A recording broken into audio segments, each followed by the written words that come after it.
This has probably got the best water source in the entire state as far as raising fish. Welcome back to KSL Outdoors. Well, we've moved to the side of the old Loa Fish Hatchery.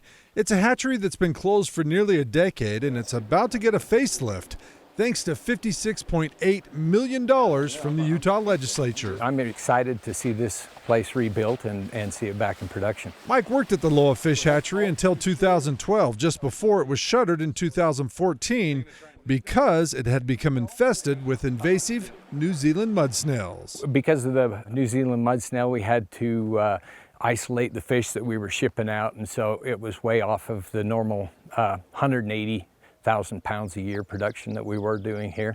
Just wasn't cost effective either.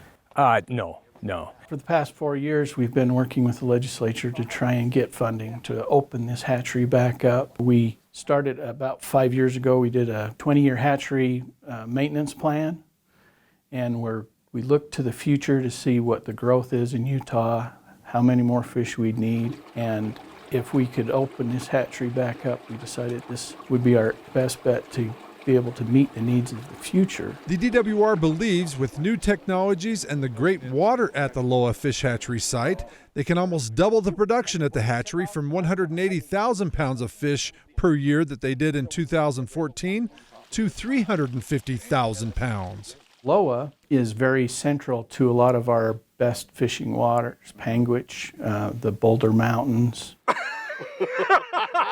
Otter Creek, and so the central location helps, but the water quality of the springs at Loa is optimal for raising rainbow trout. It has the right temperature. There's a lot of water there.